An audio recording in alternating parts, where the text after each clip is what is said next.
Hey y'all, welcome back to the kitchen here at My Table of Three. For all of you that are new, my name is Carrie. Welcome back to the kitchen here, where today I'm going to show you how to take something that you pressure canned and put in your pantry and turn it into two different meals.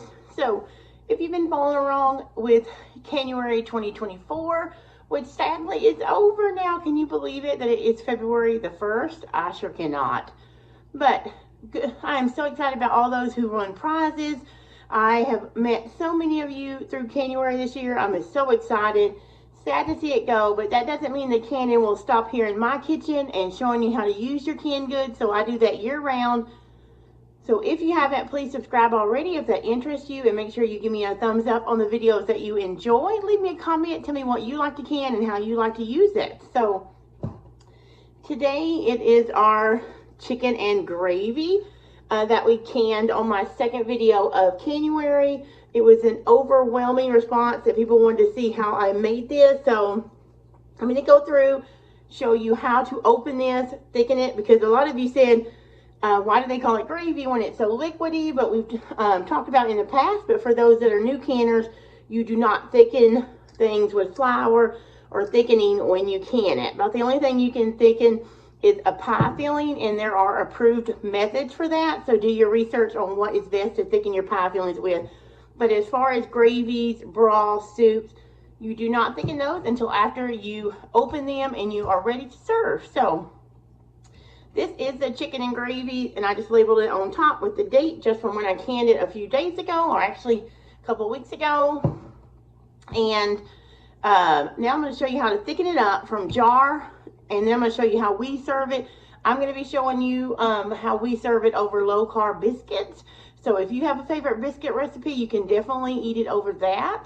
You can eat this over rice and noodles as well. And then I'm going to show you also how I took 2 jars of this and a few more ingredients and turned it into a big pot of goodness that I share with our church friends for lunch on a Sunday. So let's jump right in. And the first thing we're going to do is go ahead and open this and get it warming up, and so we can thicken it and move on for our dinner tonight. All right, friends, I am going to keep this very simple. So we have our skillet.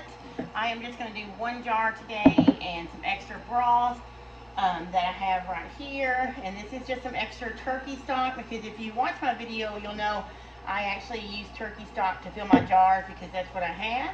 But it's kind of cloudy because I did put my thickener in here. Now you could use whatever kind of thickener you prefer. You could use flour, cornstarch, your low carb thickener. Now this does have a few potatoes in it. So you guys that are watching that are low carb, you could leave the potatoes out, or you could just factor that in your carb count for the day. So I'm just going to use my handy dandy jar opener, and it has a bottle opener, but this thing is really good for opening your jars. You just slide it like that and pop it up, and it comes right off, or flies across your kitchen. But anyway, I'll talk more about it. I'm going to go ahead, this heats up fast, so I'm going to go ahead and get this in. Whew, okay, do you see those chunks in there? And I'm going to lift it up so you can see it. Ta-da! Well, we are going to go ahead and do that. This burner that I use, so you guys can see in a better light, it heats up really fast. Now I'm also going to go ahead and pour in my extra turkey stock and my thickener. Now at this time, guys, you could totally add more vegetables. You could, if you wanted to, you could do a chicken pot pie out of this. So you would go ahead and do exactly like I showed you here. Open your jars, add a little bit more broth if you'd like to make it a little bit soupier, or more gravy. Because remember, this is chicken and gravy, the one we canned. The link where I canned this video is in the description. And so if you're making a chicken pot pie, you would add about a cup of frozen peas and some corn, or keeping it low carb, you could do some cooked radishes, some green beans, or even broccoli if you wanted to. But I have a recipe link below. It's going to show you all the measurements to these 3 ways that I show you how to cook it. So that would be step 1, is a chicken pot pie. I'm not going to show you that because I showed you how I do my beef pot pie in the last video, and I don't want to keep you guys bored. So I am just doing a quick chicken and gravy. And for me, I'm going to go ahead and break up these chicken pieces. They are incredibly tender, so they're easy to kind of break up. I don't want to shred them. I just want to make them in a little bit more bite-sized pieces so they can, I'm going to pull you in a little bit closer so you can see. So they'll be, you know, spread out through the gravy. And this is it. This is how it would look if you didn't add anything to it. You could let this thicken up like we are doing now.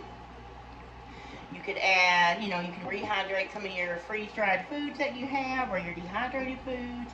But I'm being very careful because I don't want to break up these lovely potato chunks. But I do want it to heat through. So we're going to bring it to a boil or simmer. And then we're going to let it simmer till the chicken and the potatoes are warm through.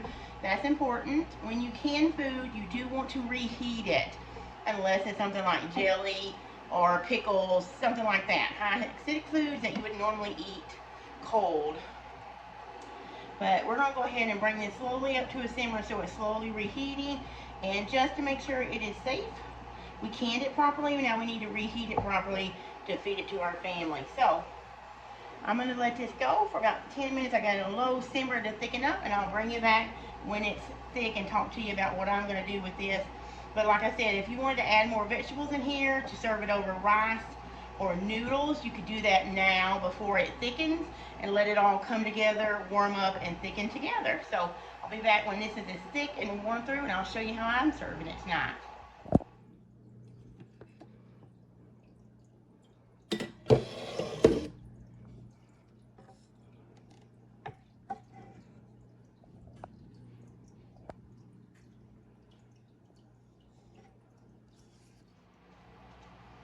Alright, so my chicken and gravy is just about done. I have turned the heat way down because it was come to a boil, it's thickening. I'll show you. But I wanted to go ahead and turn it down so it can still simmer slowly. Okay, but in the meantime, I am just making some cheesy, you can't really see them here, I'll show you better, but I just whipped up and mixed up some keto or low carb cheddar bay biscuits, kind of like the Red Lobster biscuits that you get when you go to their restaurant. So I can link this below if you'd like it for those that do low carb. If you are not low carb, you can make your favorite biscuit. We've also eat these over chaffles. If you're low carb or keto or trim healthy mama, you know what a chaffle is. They are just basically some almond flour. I'll link to some recipes. Some almond flour, some mozzarella cheese or cheddar cheese, whatever you like, and some eggs and different things like that. And you put them in your little mini waffle maker or big waffle maker if you have that. And then you can cook those up and serve it over there, kind of like chicken and waffles, you know, just not fried chicken, kind of like a chicken and gravy over it. And of course it would be a savory waffle, not a sweet waffle, right? So you could put, one of my favorite chaffles, we actually had these today for lunch, sandwiches. I'll put them here. I made some pesto chaffles and they are delicious. And they are on my blog, so I'll link that below. You can make those pesto savory waffles, low carb or keto, and put this chicken and gravy over, and it would be divine. It is so good, you guys. One thing I wanted to address is a lot of people were concerned about the sage in the poultry season.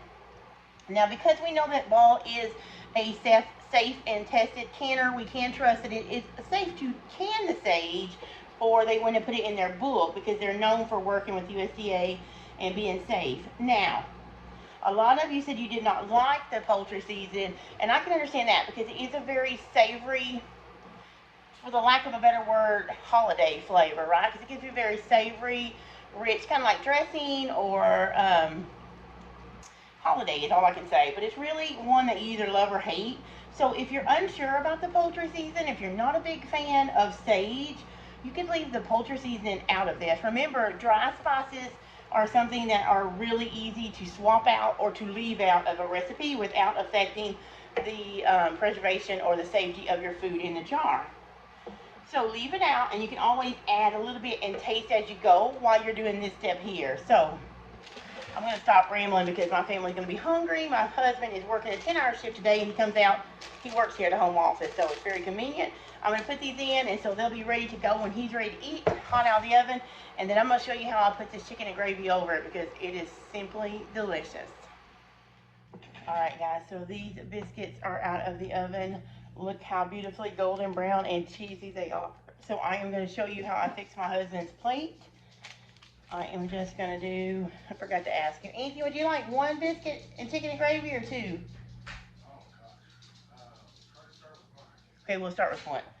So that is a one biscuit. You can serve this with more vegetables or a salad, but I'm gonna turn it down and show you what it looks like on the gravy on the biscuit. So let me turn you down. There is the biscuit. And remember, these are low carb, so that's why they flatten out more. Look at that gravy. Can y'all see that? You can't really, can you? Let me turn you around so you can. Bad angles today. But look at that. And we just gonna eat it ladled over. So we're gonna eat a chicken and gravy over our biscuit, and there you have it. And then we ate a larger, like I said, we had lunch earlier, so we're not gonna eat a ton for dinner, but that is our dinner. That's our dinner. So look how filling and delicious and comforting. And it smells delicious. Let me see if I can get him to do a taste test.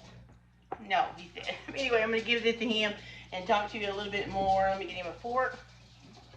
I love the poultry seasoning that we talked about earlier.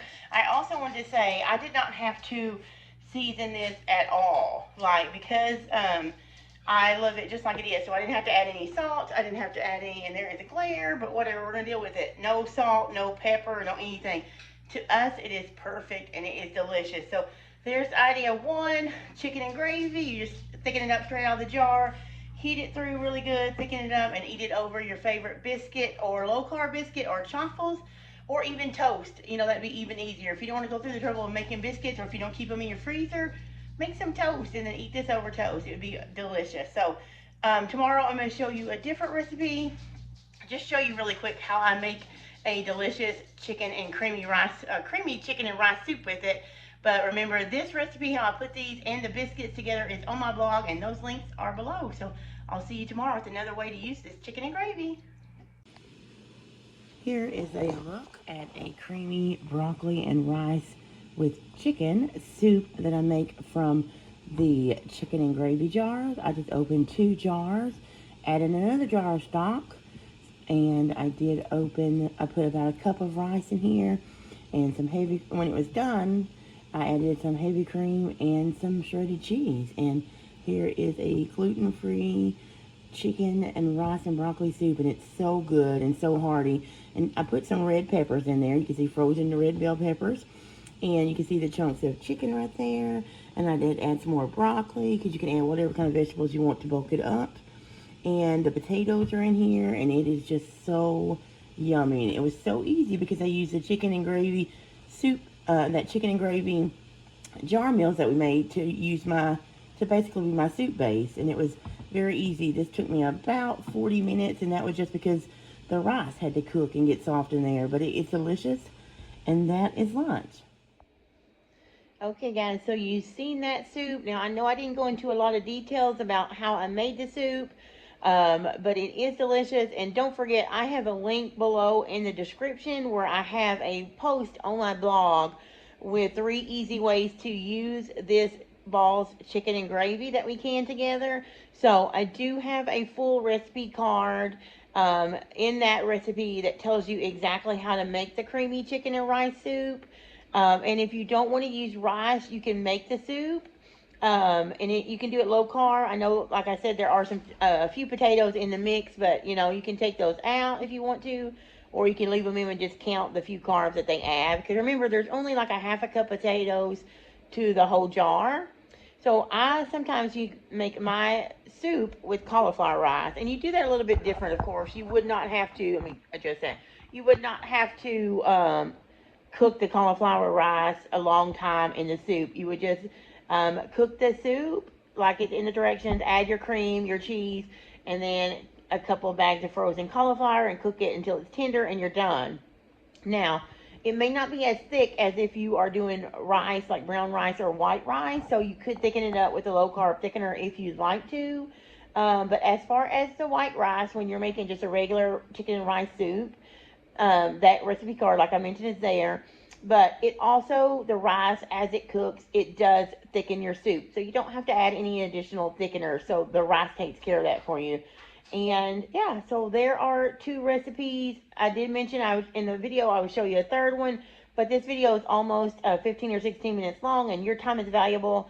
So I'm just going to tell you that in the post, there is a way for you to turn this into a biscuit topped pot pie. So a little bit different than the beef, but that is 3 recipes in that post that I am giving you to use for this canned meal in a jar. So I hope you guys have found this helpful. I know January is over, but I am also going to do another collaboration at the end of the month with Jenny from Scratch Made Kitchen.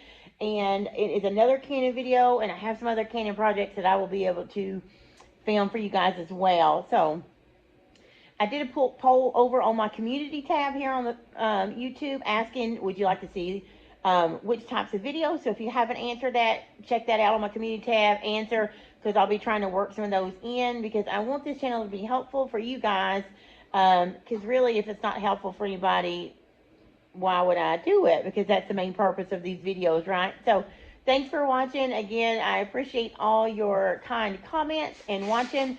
And until the next time, guys, I will see you later.